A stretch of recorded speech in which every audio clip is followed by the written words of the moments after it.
오늘은 하나님을 따르는 길, 하나님을 따르는 길이라는 제목으로 말씀을 선고합니다.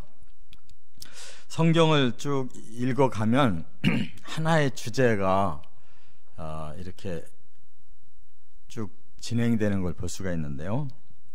우리가 이제 신명기를 들어갔고, 신명기는 모세가 과거를 회상하면서 이제 미래 가나안 땅에서 어떻게 하나님의 뜻을 이루고 축복을 받는지까지 이제 세 편으로 설교를 나눠서 한 겁니다.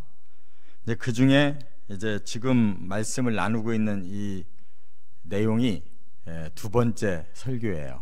4장 40절부터 26장까지가 설교인데, 그 가운데서 우리가 이제 4장 40절부터 쭉 말씀을 지금 이제 추리고 있어요. 그런데 아주 중요한 주제가 하나가 있어요. 그 하나는 뭐냐? 하나님이 이스라엘 백성들을 이끌어 가시는데, 하나님을 따라오려면 그 방법이 뭐냐? 세 가지가 있다는 거예요. 하나님이 이스라엘 백성을 이끌어 가시는데 백성들이 그 하나님의 뜻을 쫓아 따라가는 길이 세 가지가 있다 이거예요. 그래서 5장에 이제 하나님께서 십계명을 중심으로 내가 너희에게 율법을 줬다. 그 율법을 잘 따라가면 하나님 따라가는 것이다. 하나님 뜻이다 그게. 그래서 율법 순종해라 라고 말씀했고, 그 다음에 이제 12장으로 넘어가 보면 뭘 말씀했느냐? 제사법을 말씀하고 있어요. 그래서 너희는 내게 제사를 드려라. 그리고 제사의 정신을 몇 가지를 말씀하고 있어요. 그래서 하나님을 만나고 하나님의 뜻대로 순종하려면 제사의 삶이 필요하다는 거예요. 또 하나가 이제 오늘 본문 18장으로 넘어오니까 내가 이제 모세 같은 선지자를 세워서 앞으로 그를 통해서 메시지를 줄 것이다. 그러면 너희는 그 선지자의 말을 따르면 된다. 이렇게 말씀했거든요. 이게 굉장히 중요한 거예요. 그래서 과연 이 세 가지의 그 하나님이 주신 것이 과연 오늘 우리들에게까지도 그대로 이 방향으로 가고 있는 겁니다. 그래서 우리가 하나님 믿고 하나님 뜻을 따르려면 이 세 가지의 방법으로 지금도 신앙생활 하는 거예요. 잘 깊이 깨달으시기 바랍니다.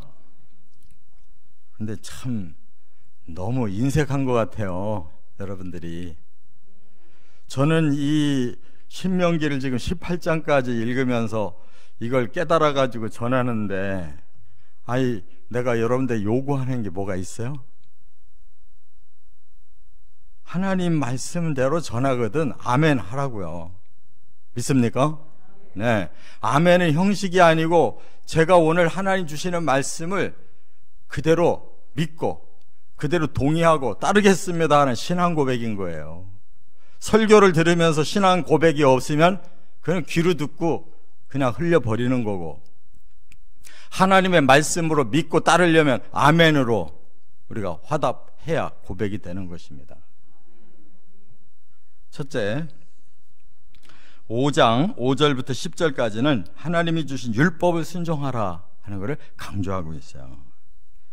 그래서 여기 본문에 보면 하나님이 종되었던 애굽 땅에서 인도해서 이제 너희를 내가 이끌어냈다 이렇게 말씀을 했는데, 이것이 하나님께서 인도하셨다라는 이 단어가 야차라는 단어거든요. 이 야차는 그냥 이렇게 이끌고 갔다는 뜻이 아니고 너희를 해방했다, 종에서 구원시켰다 이런 뜻이에요. 그러니까 하나님이 이제 이스라엘을 애굽에서 인도해서 해방시켜서 광야를 거쳐서 어디로 가려고 하냐면 가나안 땅으로 가려고 하시는 거예요. 그런데 제일 먼저 하나님이 이스라엘 백성에게 주신 게 뭐냐? 시내산에서 머물면서 율법 주셨잖아요. 모세를 통해서 율법을 주셨어요. 그런데 율법이 상당히 내용이 많아요, 사실은. 그래서 이제 그 출애굽기, 또 레위기, 민수기, 신명기에 걸쳐서 율법이 꽉 차 있어요. 그걸 가장 핵심을 추린 것을 하나님이 십계명으로 보여주신 거고, 그걸 후에 이제 사람들이 하나님의 법이 도대체 몇 종류나 되나 하고 일일이 그걸 세어보니까 이 출애굽기부터 이 신명기까지 613가지가 있다는 거예요. 그렇게 잘게 쪼개면, 그러니까 우리도 헌법이 있고 또 그거를 더 잘게 쪼개면 시행세칙이 있잖아요. 이와 같이 하나님이 사람들에게 주신 법이 있다는 거예요. 그래서 구원을 받은 이 백성들이 그 구원이 이루어지려면 그 율법대로 순종을 하면서 변화가 오는 거예요. 죄가 점점 사라지고 하나님의 의와 선과 거룩이 점점 그들에게 완성이 되어 가는 것이다, 그 말이에요. 이게 율법이라는 거예요. 그런데 이거를 결국 지키지를 못해서 이제 하나님이 새로운 법을 주셨어요. 그게 복음이라는 거예요. 사람들이 그걸 100% 순종할 수가 없어요. 근본적으로, 본질적으로 악해요. 하나님 그걸 아시고 이제는 하나님이 대신 사람들의 죄값을 져서 그 죄를 이렇게 해결해 놓으셨기 때문에 그냥 믿으라는 거예요. 그 복음을 믿어라. 그러면 그 복음이 우리 속에, 너희 속에 주겠다고 그러셨잖아요. 과거에는 돌판에다가 주셔서 우리가 그걸 깨닫고 열심히 우리가 따라가야 되는데, 이제는 복음이 우리 안에 계시다는 거예요. 믿음으로 복음이 역사하는 거란 말이에요. 그리고 그 복음이 더 우리들의 삶에 더 구체적인 변화를 주시기 위해 성령으로 오신 거예요. 할렐루야. 그래서 바로 우리가 하나님을 따라가는 방법은 이제는 율법에서 복음으로, 복음에서 성령으로 이렇게 우리가 우리 마음 속에 넣어주신 그 하나님의 법이 성령을 통해 우리의 삶으로 변화되어 순종해 갈 수 있게 해주셨다는 것을 믿으시기 바랍니다. 그래서 이스라엘 백성들도 바로 똑같이 율법을 받고 구름기둥, 불기둥으로 인도하시고 또 모세에게 계시하셔서 모세가 그때그때마다 또 그 말씀대로 순종할 때 기적도 주시고 적도 이기게 하시고 또 어느 길로 가야 될지 하나님이 다 인도해서 가나안까지 가게 한 거예요. 그렇기 때문에 하나님이 이렇게 율법을 주실 때에 어떤 마음으로 주셨는가를 우리 깨달아야 되는데요, 이 5장 9절에 보면 나는 질투하는 하나님이다 이렇게 말씀해요. 그건 뭐냐? 질투할 정도로 사랑한다는 뜻이에요. 우리가 질투와 시기가 다른 단어라는 걸 알아야 돼요. 시기는 사랑 없이 잘 되는 거 보면 못 견디는 게 시기예요. 질투는 사랑하기 때문에 상대가 그 뜻을 받아주지 않거나 또 모르고 다른 데 집착하거나 그러면 질투가 나는 거예요. 하나님 마음이 이렇게 사랑해서 율법을 주고 그 길로 잘 순종하기를 바라는데 사람들이 순종하지 아니하고 엉뚱한 다른 것을 바라보기 시작한다. 그때부터는 질투가 일어난다는 거예요. 그래서 10절에 보니까요, 5장 10절에 보니까 어느 정도로 하나님이 사랑하냐면 너희가 내 계명을 지키면 1000대까지 은혜를 베풀고 만약에 너희가 내 계명대로 지키지 아니하면 3, 4대까지 저주하리라 그랬어요. 그래서 우리는 1000대까지라는 말은 생각지도 않고 3, 4대까지 저주를 받는데 이것만 무섭게 생각하거든요. 하나님이 시기하는 줄 알고 있어요. 그런데 아니에요. 질투하는 거예요. 그래서 3, 4대도 무서운 거지만 은혜가 1000대까지 내려가는 게 더 엄청난 거예요. 응? 아브라함부터 예수님까지 이 연대 순으로 보면 42대까지밖에 안 왔어요. 그렇죠? 마태복음 보세요. 중간에 이렇게 2번 겹쳐가지고 정확하게 말하면 40대, 아브라함의 40대 자손이 예수님이에요.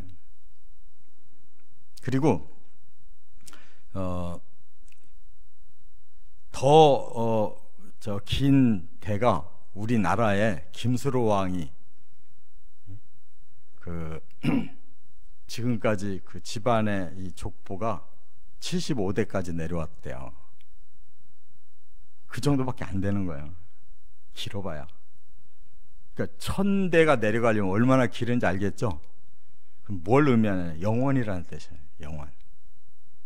하나님 우리를 영원히 사랑한다는데 그 하나님이 우리에게 주신 그 언약, 율법을 우리가 하나님에 대한 사랑에서 배반해가지고 삐뚤어지면 3, 4대 저주받는다는 게 그게 대수냐고.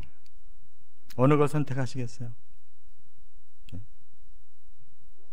이처럼 하나님의 그 법은 이렇게 우리를 사랑해서 주신 것이라는 것을 깊이 깨달아야 된다 그 말이에요. 그리고 이 진리를 막 죽으라고 붙들고 나가야 되는 거예요. 안 그렇습니까? 세상에서도 뭔가 지름길이 있으면 막 사람들이 막 매달려서 야단이잖아요. 그 길을 먼저 가려고. 조금 뭔가 좋다, 잘 된다는 것만 알면 막 사람들이 다 몰리잖아요.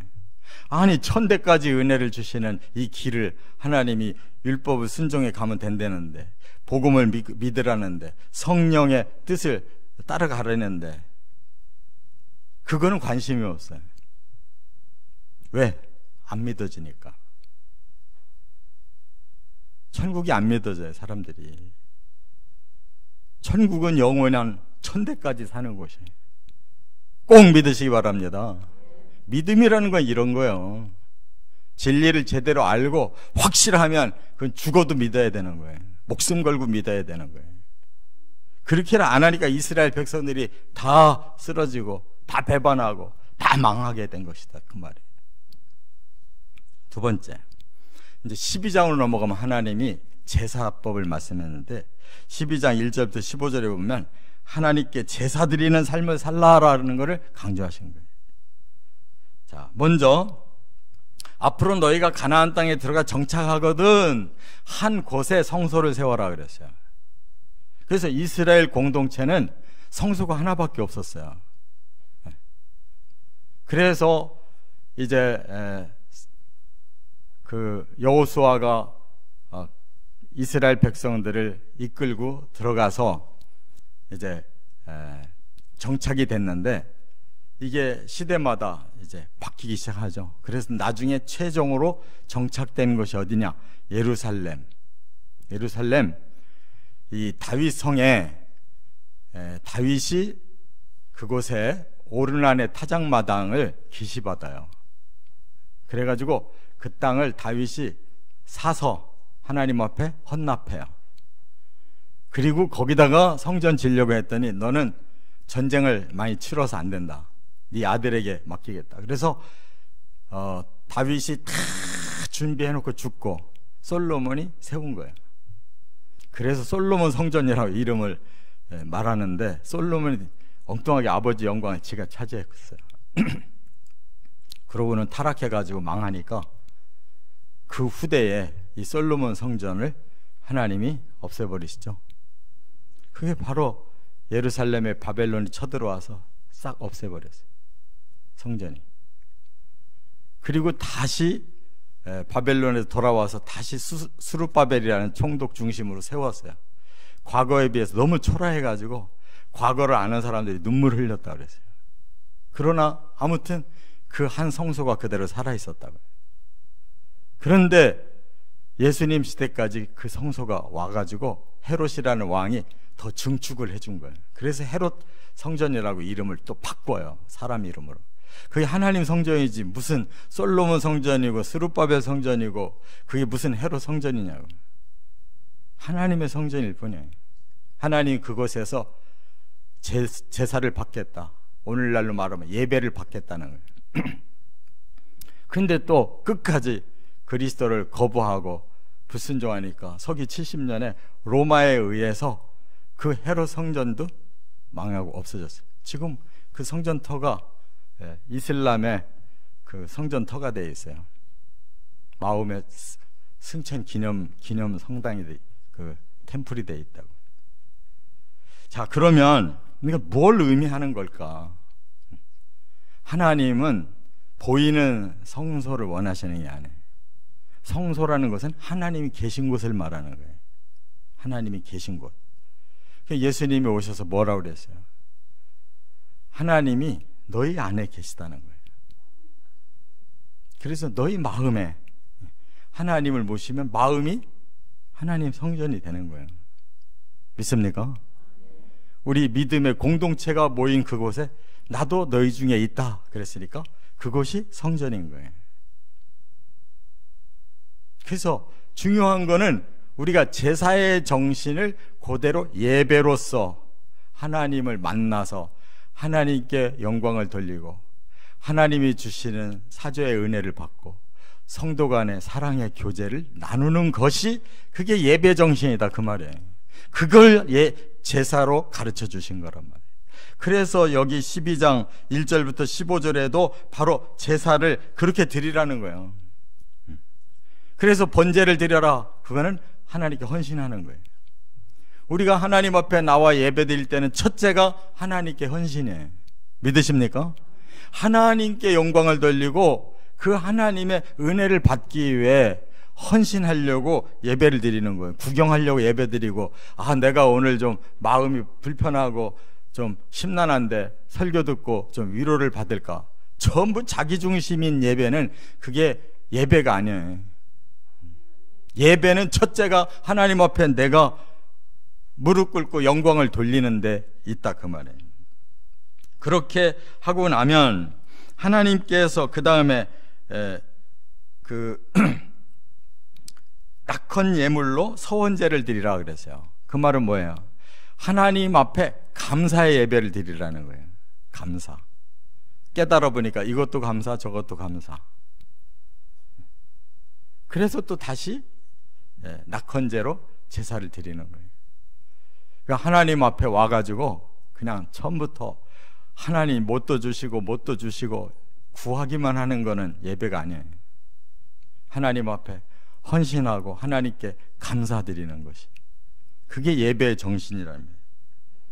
그리고 그 다음에 또 12장 7절 이하에는 제사를 드리고 난 제물을 가지고 제사장과 레위인과 또 나그네들까지도 너희 종들까지도 같이 다 모여서 그걸 먹으라고 그랬어요.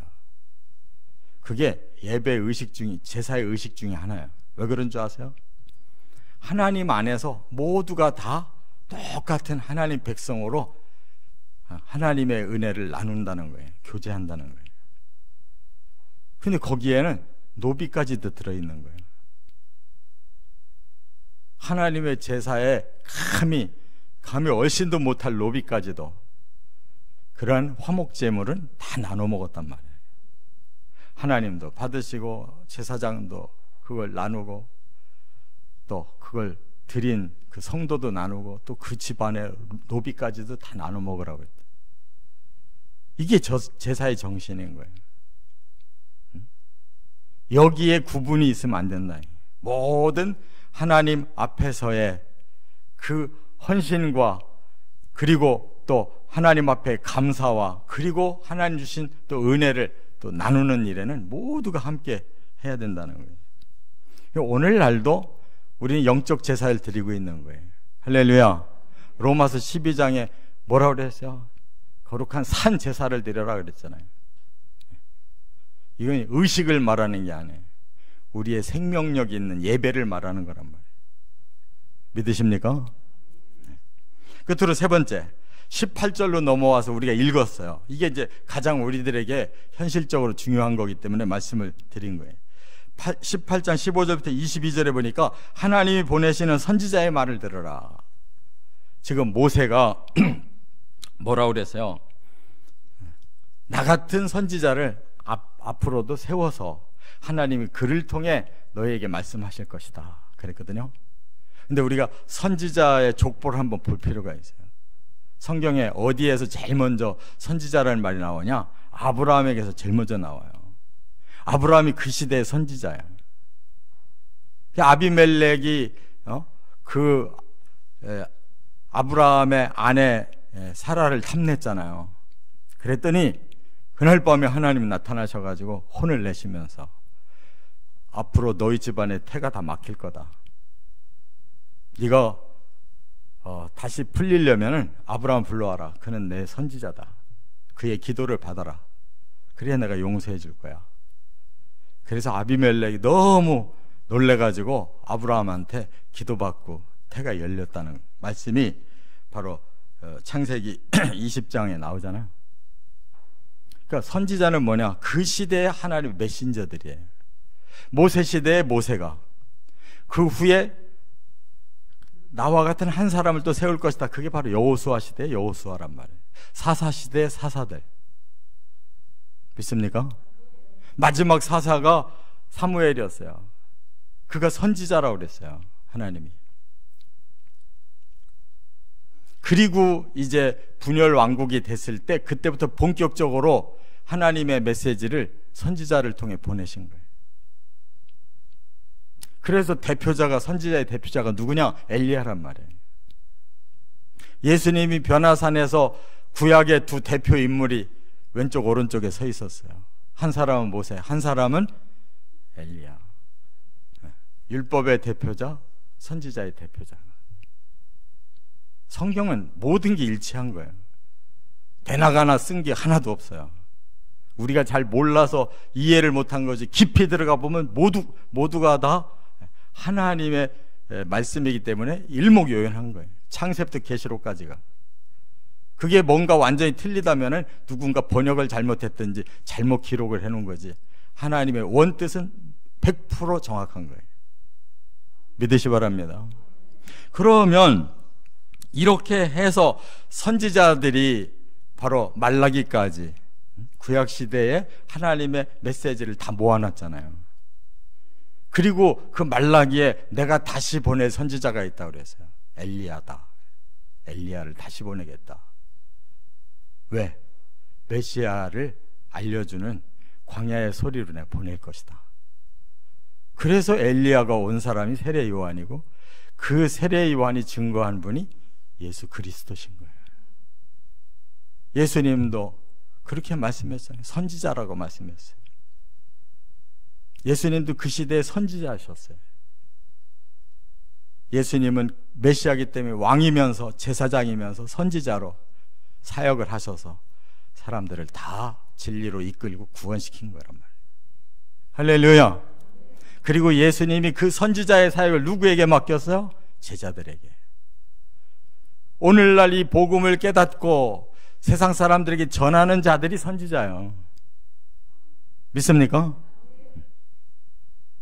설교자는 바로 선지자로서 하나님이 주신 이 계시의 말씀을 성령으로 깨달아서 가르쳐주고, 제자들은 세상으로 나가서 선지자로서 아직 복음을 모르는 자들에게 전해주는 것이란 말이에요. 우리는 다 선지자예요.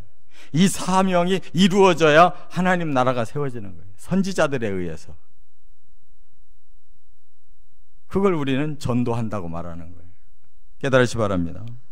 이렇게 하나님의 계획은 분명한 거예요. 분명해요. 이와 같이 우리가 이렇게 하나님이 율법을 통해서 또 제사를 통해서 선지자를 통해 구약시대를 이끌어 가신 것처럼 오늘날 복음을 통해서, 그리고 예배를 통해서, 성령을 통해서 우리 제자들을 통해서 이끌어 가고 계시다는 거예요.